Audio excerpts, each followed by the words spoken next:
हम जानते हैं उनके साथ। आखिर हमारी वफादारी का इम्तिहान रोज रोज क्यों लिया जा रहा है?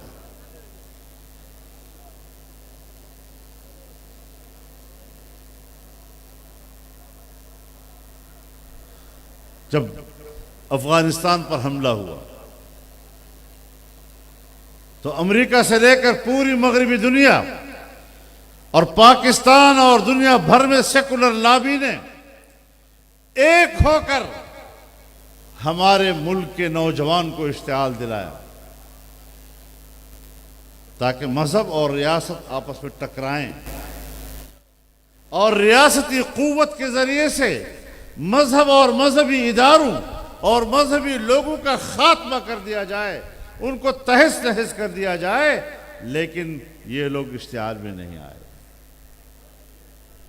इन्होंने मुल्क का खैर सोचा, उन्होंने इस वतन अजीज का खैर सोचा। मुझे मालूम है जनरल मुशर्रफ ने किस तरह इश्तिहार दिलाया, किस तरह यहां पर एक सोच को आगे बढ़ाया।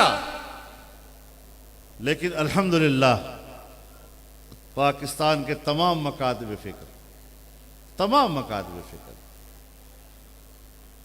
मकातब फिक्र से वाबस्ता दीनी मदारस की तंजीमें सब इस बात पर मुत्तफिक हुई कि हम पाकिस्तान के साथ खड़े हैं, हम पाकिस्तान के आईन के साथ खड़े हैं, हम पाकिस्तान के कानून के साथ खड़े हैं। और जब हम असेंबली में कहते थे कि हम पाकिस्तान के साथ खड़े हैं, आईन के साथ खड़े हैं, तो उनके चेहरे यूं ढीले पड़ जाते थे कि हम तो तुम्हें इश्तिहार दिला रहे हैं, तुम फिर इस किस्म की बातें करते हो। हमने इनकी साजिशों को नाकाम बनाया, इनके अज़ाइम को नाकाम बनाया है। और वही जनरल मुशर्रफ अभी जिंदा है और वो अपनी आंखों से अफगानिस्तान में अमेरिका के अंजाम को देख रहा है। अल्लाह ने उसको इसीलिए शायद मौत नहीं दी अभी तक, ताकि वो अपने आका के अंजाम को अफगानिस्तान में जरा देख सके अपनी आंखों से।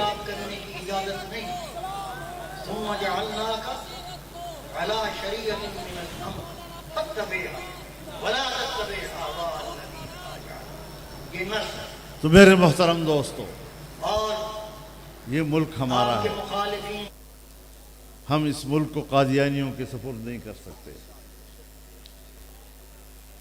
चुपके चुपके लोग हैं, बज़ाहिर बड़े कलमे पढ़ते हैं, बज़ाहिर कहते हैं हम तो बड़े मुसलमान हैं, लेकिन हमारी एस्टेब्लिशमेंट के अंदर, हमारी ब्यूरोक्रेसी के अंदर, हमारे मुख्तलिफ इदारों के अंदर वो काम कर रहे हैं। ऐसा नहीं है कि वो काम नहीं कर रहे, लेकिन मैं उन्हें कहना चाहता हूं, जहां हो वहीं रुक जाओ, वरना बेनकाब हो जाओगे। तुम्हारा अंजाम भी फिर आने वाली नस्ल याद करेगी। नारे तकबीर, नारे तकबीर। ताजदार खत्मे नबुव्वत कायद मिल्लत इस्लामिया हजरत मौलाना फजलुर रहमान।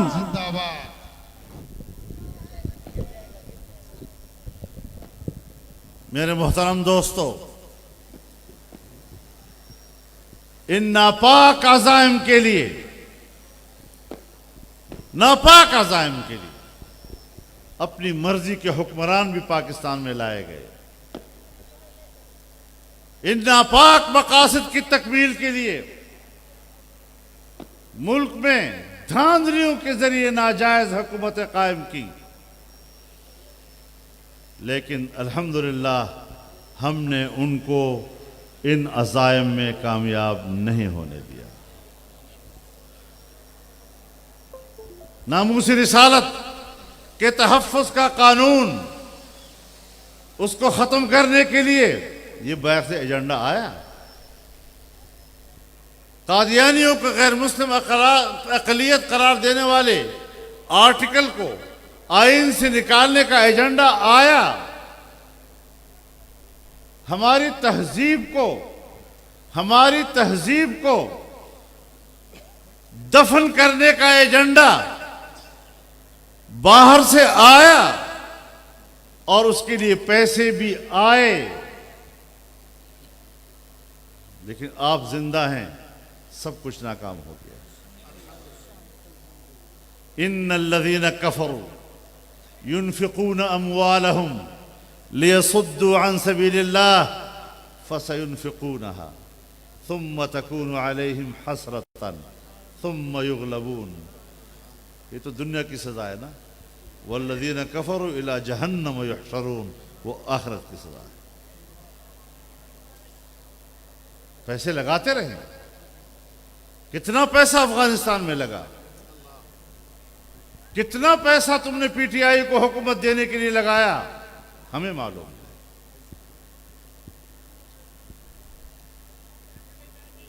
कितने डॉलर बाहर से आए, कितने बरतानवी पाउंड बाहर से आए, कहां गए, कहां गए वो? लेकिन ऐसा होता रहेगा, ये मुकाबले चलते रहेंगे। लियमीज़ अल्लाहुल खबीस मिनत तय्यब व यजअलुल खबीस बअदहु अला बअद फयरकुमुहु जमीअ फयजअलहु फी जहन्नम। ये मुकाबले होते रहे। पैसों से नहीं डरना, इक़्तिदार के रौब और दबदबे से नहीं डरना। ये हुक्मरान है, तो खुदा ये हुक्मरान तो मुझे मच्छर के बराबर भी नजर नहीं आता। अल्लाहु अकबर। नाराए तकबीर, नाराए तकबीर। ताज व तख्त खत्मे नबूवत, ताज व तख्त खत्मे नबूवत, कायदे जमीयत हजरत मौलाना फजलुर रहमान। किस हैसियत के लोग हैं?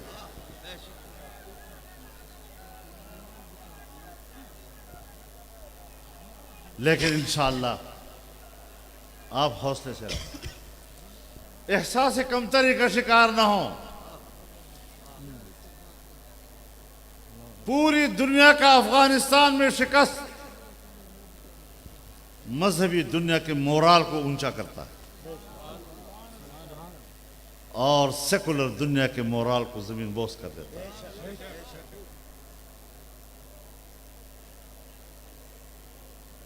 आज मैं भी कहता हूं और दुनिया की बड़ी हुकूमतों के सरबराहान भी कहते हैं कि अमेरिका अब सुपर ताकत नहीं रहा। बेशक बेशक। और कहते हैं कि हम भी अब इस शिकस्त के बाद सुपर ताकत नहीं रहे। एतराफ है दुनिया में।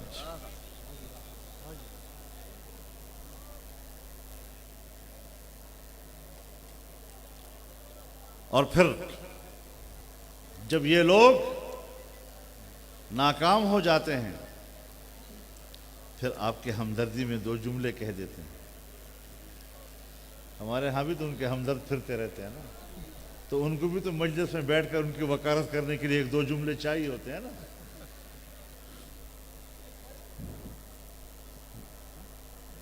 एक जमाना था जनेवा इंसानी हुकूक कमीशन में पाकिस्तान ने एक करारदाद पेश की थी।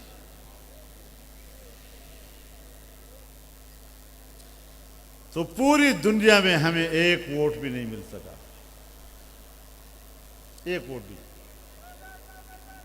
और वो कश्मीर के हवाले से इंसानी हुकूक की करारदाद थी।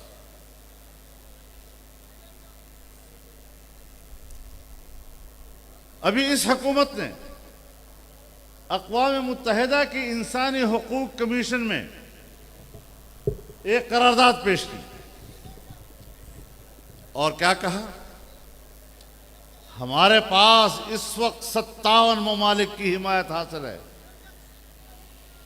मैं खुद बड़ा हैरान हुआ कि तो बहुत बड़ी कामयाबी है कि किसी जमाने में हमें एक वोट नहीं मिला और आज 57 ममालिक की हमें हिमायत हासिल है। ज़ाहिर खुशी तो होती है कि चलो कुछ तो हुआ।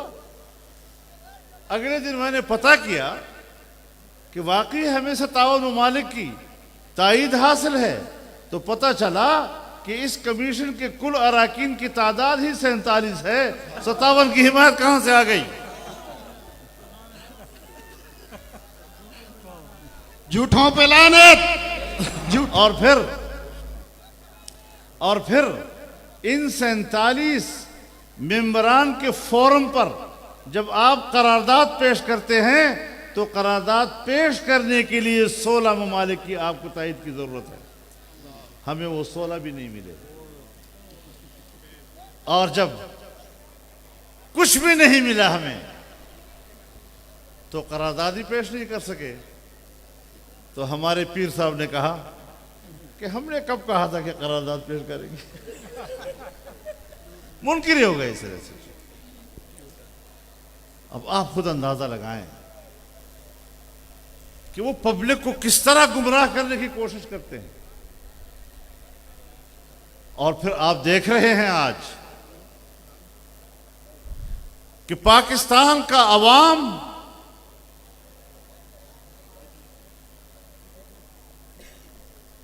इस हालत में भी कि जब गरीब आदमी आज अपनी गुर्बत और भूख की वजह से खुदकुशियां करने पे मजबूर हो जाता है। आज मुल्क का हर तबका अपनी माशी और इक्तिसादी परेशानियों की वजह से दर बदर है। जैसे हमारे अकाबिरीन में से एक बुजुर्ग ने फरमाया कि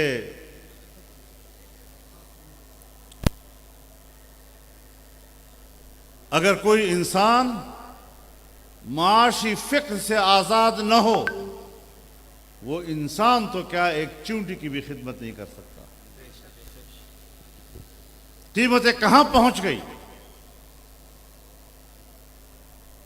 आम इस्तेमाल की चीजें, खुर्दनोश की चीजें, दवाइयां आम आदमी की कुव्वत खरीद से बाहर जा चुकी हैं। गरीब आदमी बाजार में जाकर सौदा सरफ नहीं कर सकता। आज डॉक्टर रो रहे हैं, असातिज़ा रो रहे हैं, वुकला पीट रहे हैं, मजदूर, किसान, असातिज़ा, हर तबका जिंदगी आज परेशानी की हालत में है, मुस्तरब है। ऐसे क्यों किया जा रहा है? ताकि ये लोग अपनी सुबह शाम की पेट की फिक्र में लग जाएं और ये इस्लाम को भूल जाएं, वो दीन को भूल जाएं, वो खत्म नबूवत को भूल जाएं, अकीदे को भूल जाएं और सर अपनी ज़ात की फिक्र उनको लाहक हो जाए और इस काबिल ही न रहें कि वो किसी नजरिए और अकीदे की तहफ़्फ़ुज़ के लिए किरदार अदा कर सके। सब कुछ इसीलिए किया जा रहा है। फिर भी आपकी हिम्मत है कि इस तमाम तर मुश्किलात के बावजूद आप अपने दीन, अपने ईमान, अपने अकीदे, अपने खत्म नबूवत, अपने तहज़ीब और अपने तमद्दुन के तहफ़्फ़ुज़ के लिए फिर भी जाग रहे हैं।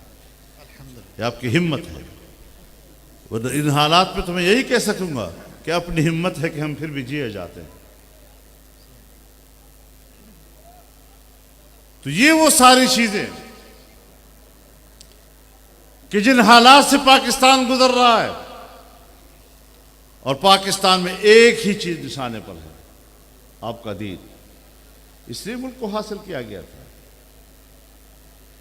कि फिर यही कौम अपने दीन की हिफाजत के लिए मैदान में होगी। हमने इसलिए यह मुल्क हासिल किया था। 3 वजूह बताए जाते हैं, 3 वजूह पाकिस्तान के बनाने के। मजहबी लोग कहते हैं कि यह मुल्क इस्लाम के लिए हासिल किया गया था। जमहूरियत पसंद लोग कहते हैं कि यह जमहूरियत के लिए हासिल किया गया था ताकि हिंदू अक्सरियत हम पर हुकूमत ना करे। और एक तबका है जो कहता है कि यह मुल्क माशी आज़ादी के लिए हासिल किया गया। अब इस मुल्क के क़याम का मकसद इस्लाम हो या जमहूरियत हो या मईशत हो, तीनों हवालों से आप अपने इस वतन अजीज के गुज़श्ता 74 सालों का मुताला करें, इन तीनों में आपको मिला क्या? आपके पार्लियामेंट ने तय किया कि कानून साजी कुरान और सुन्नत के ताबे होगी और कुरान और सुन्नत के मुनाफिक कोई कानून साजी नहीं होगी। इस्लाम पाकिस्तान का ममलुकती मजहब होगा और हाकिमियत आला अल्लाह रब्बुल आलमीन की होगी। आईन में ये सब कुछ तय होने के बावजूद हमारी एस्टेब्लिशमेंट और ब्यूरोक्रेसी ऐसे माहौल बनाती है, मीडिया के जरिए भी और बहुत से वजूह की बुनियाद पर, कि पार्लियामेंट में अक्सरियत उन लोगों की आए कि जिनको इस्लाम और दीन से कोई दिलचस्पी ही नहीं।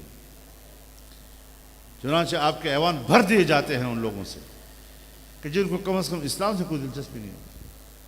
इस्लाम का मुखालिफ होना ज़रूरी नहीं, मुसलमान भी होगा, नमाज भी पढ़ेगा, जुमा भी पढ़ेगा, रोज़ा भी रखेगा, लेकिन एक ममलुकती निज़ाम के तौर पर मुल्क के कानून के हवाले से उसकी दिलचस्पी नहीं होगी।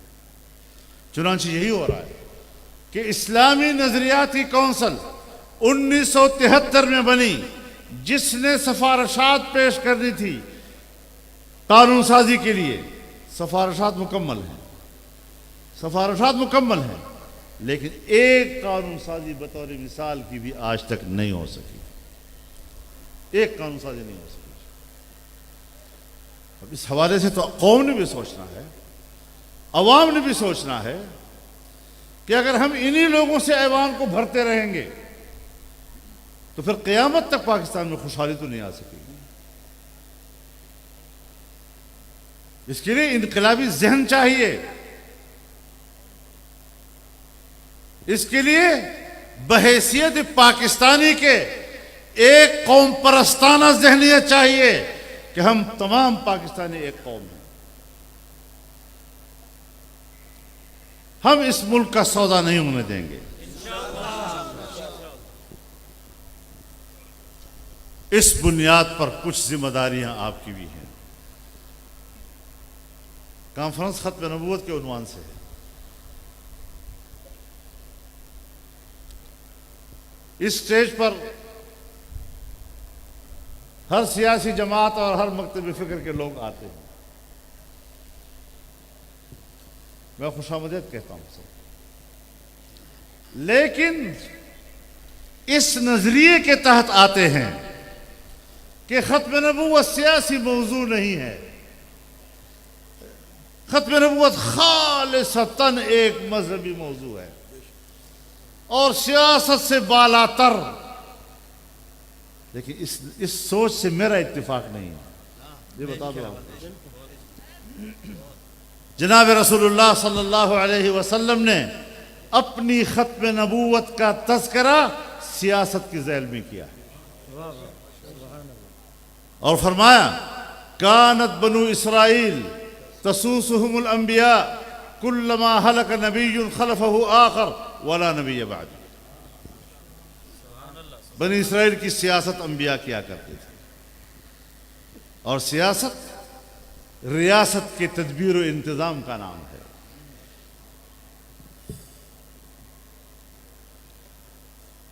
एक पैगंबर जाता था, दूसरा ये जिम्मेदारी संभालता था, और अब मैं आखिरी पैगंबर हूं, यानी अब सियासी निजाम मेरे हाथ में होगा। रसूलुल्लाह सल्लल्लाहु अलैहि वसल्लम सिर्फ पैगंबर नहीं थे, वो हाकिम थे, रियासत के सरबराह थे। हम खिलाफत राशिदा की बात करते हैं, खिलाफत राशिदा की बात जरूर करें, लेकिन ये हवा में कोई चीज नहीं है कि हम हवा में उसके मनाजर को देखते रहें। ये जमीन पर कायम एक निजाम का नाम है। बस एक नारा है, एक लफ्ज है, हमारे ज़बान पर चढ़ा हुआ है, खिलाफत राशिदा, खिलाफत राशिदा, खिलाफत राशिदा। लेकिन पाकिस्तान में अगर आप खिलाफत राशिदा तो नहीं हो सकता, उसके तर्ज पर, उसके मुमासिल उसकी पैरवी में एक निज़ाम आप ला सकते हैं, उसकी पैरवी में ला सकते हैं।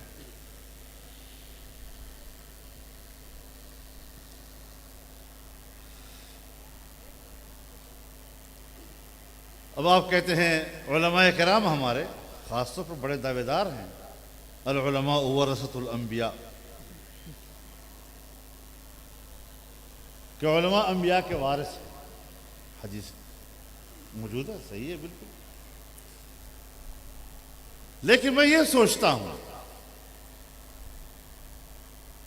कि जब आलिम दीन अंबिया का वारिस है तो पाकिस्तान का कोई आलिम दीन अंबिया के मुसल्ले पर किसी और को खड़ा होने की इजाज़त देता है? वहां तो इमामत आपका हक, क्योंकि आप वारिस हैं। मिंबर रसूल पर खुतबा देने के लिए क्या आप गैर आलिम दीन को खुतबा देने की इजाज़त देते हैं? क्यों? आप दावेदार हैं कि हम वारिसुल अंबिया हैं। तो फिर सियासत के मसनद पर आपने इस दुनिया को क्यों कबूल किया हुआ है? ये भी तो अंबिया की वरासत है। यहां तो जो शख्स खालिसतन दुनियादार हो और दीन कतन उसका मकसद न हो, आप उसी को वोट देते हैं। मौलवी बेचारा अगर वोट मांगने लग जाए अजनबी अजनबी सा लगेगा।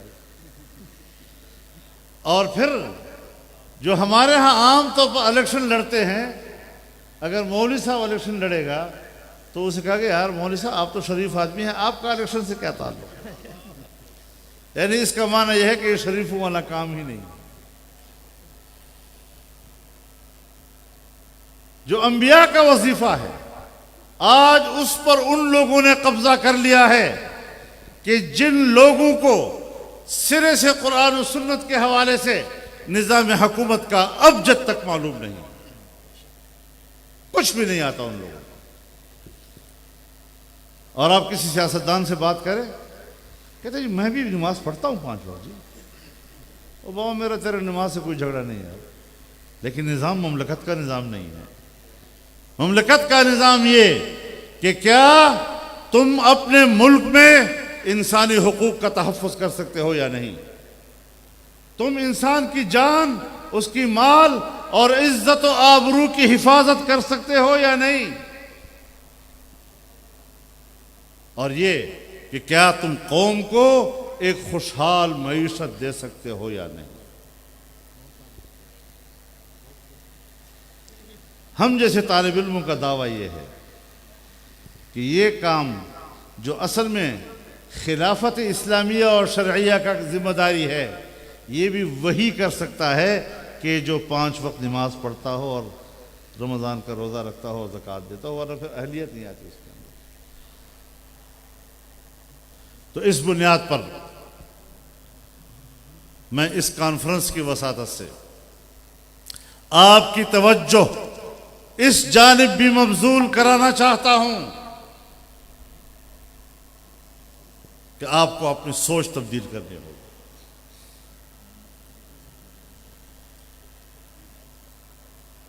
सारी सियासी जमातें मैदान में हैं, लेकिन जमीयत उलमा इस्लाम के बारे में कहा जा रहा है कि आज तक उसके मौक़िफ़ में रत्ती भर कोई तब्दीली नहीं आई। इस इस्तिकामत के साथ ऐसे हुक्मरानों का मुकाबला करना हर किसी का काम नहीं, तो ऐसे नाजायज, नाअहल और नालायक हुक्मरानों से जो आपको निजात दिलाना चाहते हैं, तो निजात हासिल करने के बाद फिर आप उन्हीं लोगों को वोट दें इंशाअल्लाह।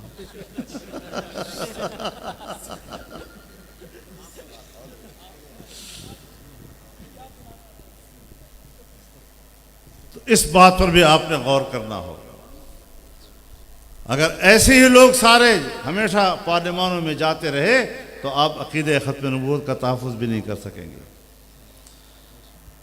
बाहर के एजेंडे ख़त्म नहीं होते, मुअख्खर होते हैं। बस ये समझ लिया करो कि बैनुल अक़वामी एजेंडे ख़त्म नहीं हुआ करते, वो मुअख्खर होते रहते हैं। आज वो अपना एजेंडा मुकम्मल न करा सके, लेकिन रास्ता पार्लियामेंट और हुकूमत होती है। अगर यही लोग पार्लियामेंट में आते रहे जो हमें कहते हैं कि हम तो आपके साथ इसलिए तहरीक में शामिल नहीं होते कि आप मजहबी कार्ड इस्तेमाल करते हैं।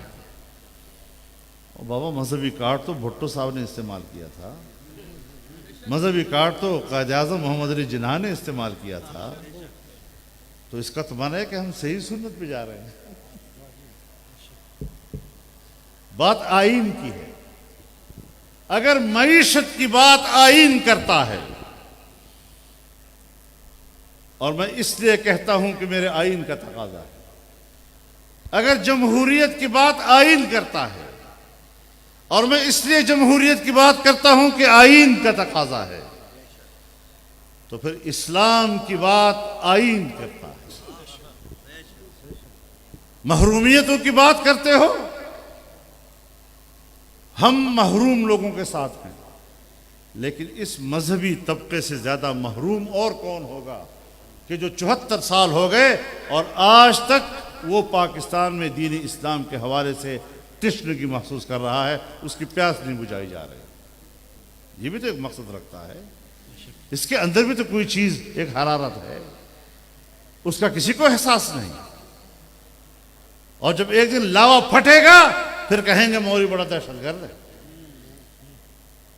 तो फिर दहशतगर्द तो तुम अफगानिस्तान के तालिबान को भी कहते रहे, अब कहो ना, अब कहो ना जरा।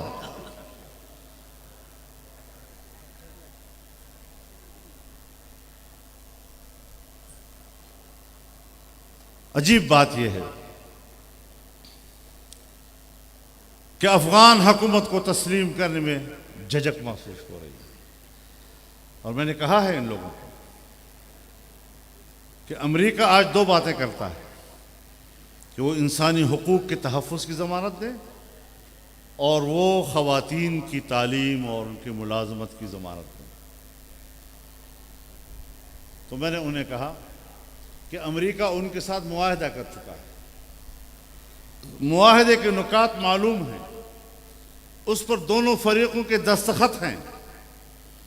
अभी मुआहदे पर अमल दरामद के मराहिल बाकी हैं, और इस दौरान में नए शराइत पेश करना यकतरफा तौर पर यह मुआहदे पर इजाफा है, जिसका एक फरीक को तनहा हक नहीं पहुंचता। समझ में आ गई बात ना? एक फरीक को यह हक नहीं पहुंचता कि अभी तक उस मुआहदे पर अमल दरामद मुकम्मल नहीं, और वो उस मराहिल में अभी मौजूद है, और आप उसे कहें कि जी अब आप ये भी करें और आप ये भी करें। ये आपको हक नहीं पहुंचा इस बात का।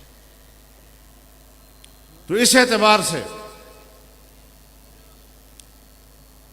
फिर कहते हैं अफगानिस्तान में पैसा नहीं है, 2-3 महीने के बाद तनख्वाहें देने का पैसा नहीं होगा।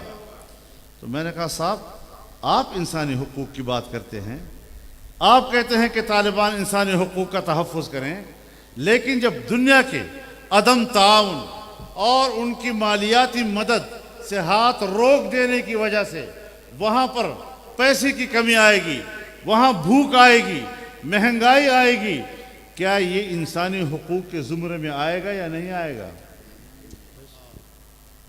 और इंसानी हक अगर अफगानिस्तान में भूख और अफलास के हवाले से पैदा होता है ये मसला, तो इसका जिम्मेदार तालिबान होगा या इसका जिम्मेदार अमेरिका और बैनुल अक़वामी बिरादरी होगी?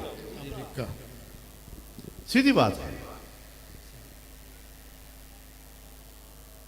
तो दुनिया इस वक्त एक तरफा तौर पर ये सारी बातें इसलिए की जाती हैं कि हम फिर रहे हैं, हम शराइत लगा रहे हैं, हम दुनिया को रोक रहे हैं, हम ये अपनी उस शिकस्त को छुपाने के लिए कोशिश की जा रही है कि इसकी तलाफी हो सके उसकी।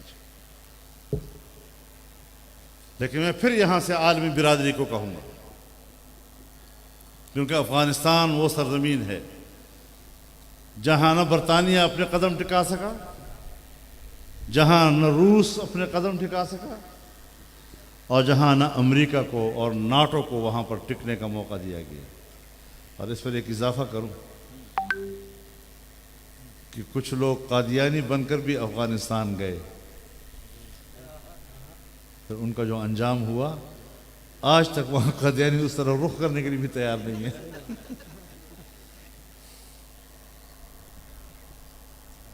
तो इस हवाले से हम एक पुरअमन मुआशरा चाहते हैं, लेकिन आए मिलकर ये मुआशरा बनाएं। एक तरफा तौर पर एक लॉबी अपने अफकार हम पर मुसल्लत करे और पार्लियामेंट को उस मकसद के लिए इस्तेमाल करे, हमारी एस्टेब्लिशमेंट को इस मकसद के लिए इस्तेमाल करे। अवाम फिर न पार्लियामेंट पर एतमाद करेगी, न अपने इदारों पर एतमाद करेगी। अगर पार्लियामेंट पर एतमाद चाहते हो तो फिर हमारे रास्ते मत रोको। फिर मुल्क के निज़ाम में हम एक बराबर हैं। मुल्की वसाइल और रियासती वसाइल को इस्तेमाल करके अगर तुम मजहब और मजहबी तबके का रास्ता रोकोगे तो फिर पार्लियामेंट पर भी एतमाद खत्म हो जाएगा, फिर रियासती इदारों पर भी एतमाद खत्म हो जाएगा। हम चाहते हैं कि रियासत रहे, पार्लियामेंट रहे, उसका वो मकाम रहे, उसकी हाकिमियत का मकाम महफूज रहे जो आइन ने उसको दिया है, इदारे रहें और आइनी दायरे कार के अंदर अपने फ़राइज़ सर अंजाम दे, एक दूसरे के इलाके में न जाया करें। इस नज़रिए के साथ आज हम मैदान में। ये मुल्क न अंग्रेज़ों के एजेंटों के लिए बना था, ये मुल्क न अमरीकियों के एजेंटों के लिए बना था और न ये यहूदियों के एजेंटों के लिए बना है। बहुत कुछ हम जानते हैं।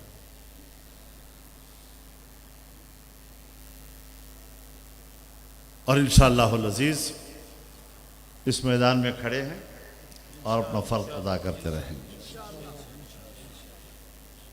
अपना फ़र्ज़ अदा करेंगे। ये लोग कहते हैं कि ये करप्ट लोग, अब करप्ट लोग जो हैं उन्हीं की तो हुकूमत मिलती है। जो साफ लिबास के लोग हैं उनको तो अब आगे नहीं आने देते और मुफ्त में उनके दामन को तुम पर छींटे मारते हो, फिर शर्मिंदा भी नहीं होते। जब वक्त आता है शर्मिंदा भी नहीं होते कि हमने क्या झक मारी थी। तो ये सियासत नहीं होनी चाहिए। नजरियात की सियासत हो, आए मैदान में। करप्शन और करप्शन और करप्शन और इस्तेसाब और एहतसाब और एहतसाब, वो भी देख लिया हमने, वो भी देख लिया। कभी पनामा आ जाता है तो कभी पंडोर आ जाता है तो कभी क्या आ जाता है तो कभी आ जाता है। हमारे मौलवी बेचारे का उससे क्या ताल्लुक। जो कुछ भी है तुम ही हो। अगर इस बुनियाद पर किसी को हक के इख्तिदार हासिल नहीं तो फिर जो तुम हुक्मरान हो तुम्हें इख्तिदार का हक हासिल नहीं है। अगर साफ दामनी की बुनियाद पर किसी को इख्तिदार का हक हासिल है तो फिर सिर्फ हमें हासिल है, तुम्हें हासिल ही नहीं।